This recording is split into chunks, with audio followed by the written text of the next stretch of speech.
Let's take a look at why today's housing market is vastly different than that of 2008. Let's do it.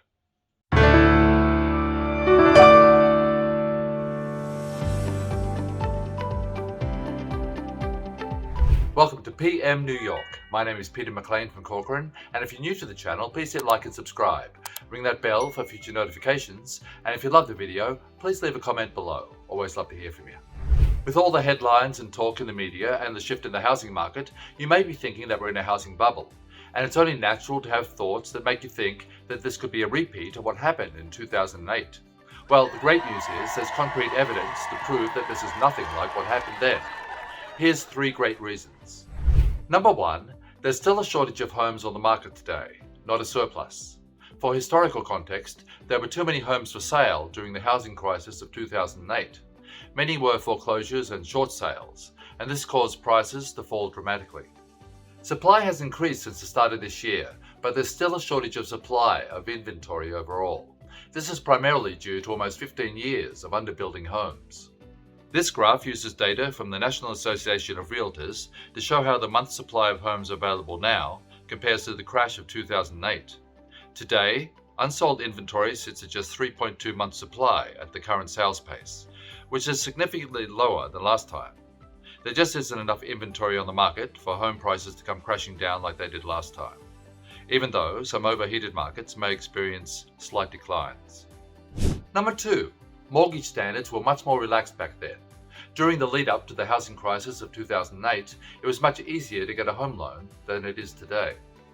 Running up to 2006, banks created an artificial demand by lowering lending standards, making it possible for just about anybody to qualify for a home loan or to refinance their home.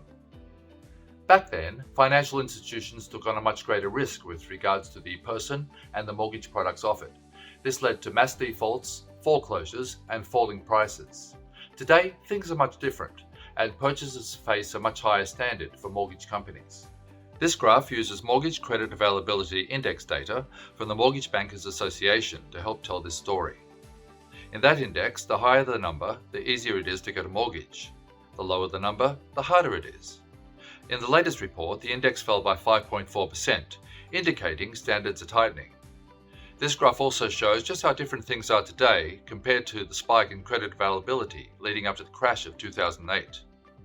Tighter lending standards over the past 14 years have helped prevent a scenario that would lead to a wave of foreclosures like last time. Number 3, the foreclosure volume is nothing like it was during the crash of 2008.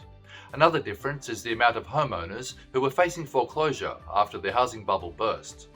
Since then, the amount of foreclosures has been very low. This is mainly due to the fact that home buyers today are much more qualified and less likely to default on their loans. This graph uses data from Atom Data Solutions to help paint the picture of how different things are at this time. Not to mention, homeowners today have options they just didn't have in the housing crisis, when so many people owed more money on their mortgages than their homes were worth.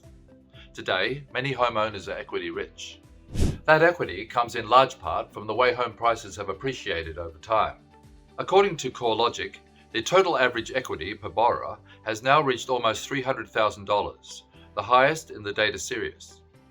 Rick Schager, Executive VP of Market Intelligence at Atom Data, explains the impact this has. Very few of the properties entering the foreclosure process have reverted to the lender at the end of the foreclosure. We believe this may be an indication that borrowers are leveraging their equity and selling their homes rather than risking the loss of their equity in a foreclosure auction. This goes to show that homeowners are in a completely different position at this time. For those facing challenges today, many have the option to use their equity to sell their house and avoid the foreclosure process. Bottom line, if you're concerned we're making the same mistakes that led to the last housing crash, then hopefully all the information and graphs we've examined today will alleviate your fears. Concrete data and expert insights show this is nothing like 2008. If you'd like any details about what we've talked about today, or indeed anything real estate, my details are in the description below. And that's it for another episode of PM New York. My name is Peter McLean from Corcoran, and if you haven't already liked or subscribed, do so now. Ring that bell for future notifications, and if you love the video, please leave a comment below. Always love to hear from you. Okay, take care, and I look forward to seeing you all again very soon in the next episode of PM New York.